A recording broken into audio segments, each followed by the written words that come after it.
Jokes તમારા અને style અમારી આ ગુજરાતી ચેનલને સબસ્ક્રાઇબ કરો. ટિડિંગ. Thank you. શ્રી રામ ઓ જનક ડોહા કેમ આમ દાડે હુકાતો જઉં છું? ભીખ મળતી નહીં શું? અલ્યા ભાઈ, ભીખ માગું શું? અહીં લોકો આવે છે પણ ખિસ્સામાં હાથે નહીં નાખતા ને કોનો હાલતાય નહીં. ના તને ભીખ માગતા જ આવડતી નહીં. અલ્યા માગીને થાક્યો, રાડો પાડીને મારું ગળું બેહી ગયું. લૂલો બન્યો, લંગડો બન્યો, પણ કોઈ ખિસ્સામાં હાથ જ નહીં ગાલતા. એટલે તારે લૂલો બનવાની જરૂર નહીં, લંગડો બનવાની જરૂર નહીં. હું કહું એ પ્રમાણે કર. શું?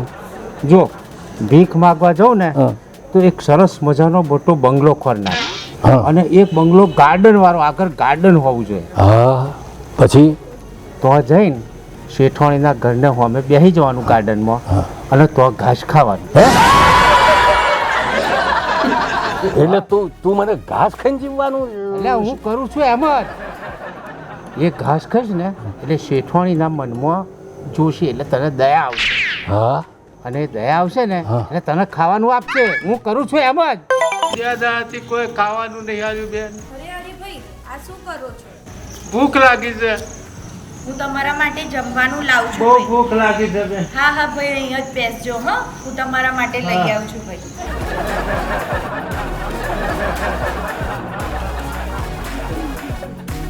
ભગવાન તમને સુખી રાખે.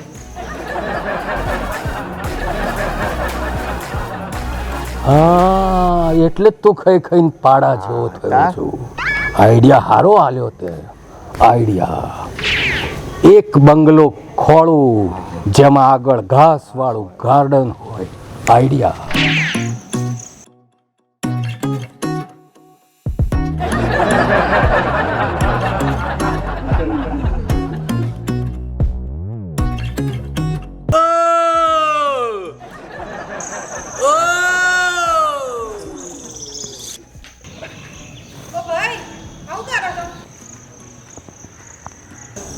ભૂખ લાગી છે તો આ ઘાસથી કશું નહીં થાય. આ તો નાનું ઘાસ છે, અને આમાં તો કીડા પડેલા હશે. એવું કરે, પાછળ છે ને આવડું મસ્ત તાજું ઘાસ છે, એકદમ કાટ જેવું, અને ત્યાં બે ગધેડાય છે. એ ચરસ જાઓ તમે ત્યાં જઈને ખાઈ લો. ત્યાં જઈને ત્યાં તમને એકદમ પેટ ભરીને ખવાશે. જાઓ તાર જાઓ. આનાથી મોટું ઘાસ ખાવા જવું. પેલો કહેતો હતો કે થાળીમાં મીઠાઈઓ હાલશે. બિચારાને એમને ના જવા દેવાય. ભૂખ્યો હતો બિચારો. ગમ્યું હોય તો લાઈક કરો, શેર કરો, સબસ્ક્રાઇબ કરો. બાકી હું એટલી ખરાબ નહીં કોઈને આવું ગંદુ ઘાસ ખાવા દો. મેં કીધું એને પાછળ જઈને ખાઈ લે. આવડું મસ્ત ઘાસ છે. તમારે તો કોઈ આવે ને તો એને ઘાસ ખવડાવજો, પણ સારું આવું ગંદુ નહીં ખવડાવવાનું. ભાઈ જા.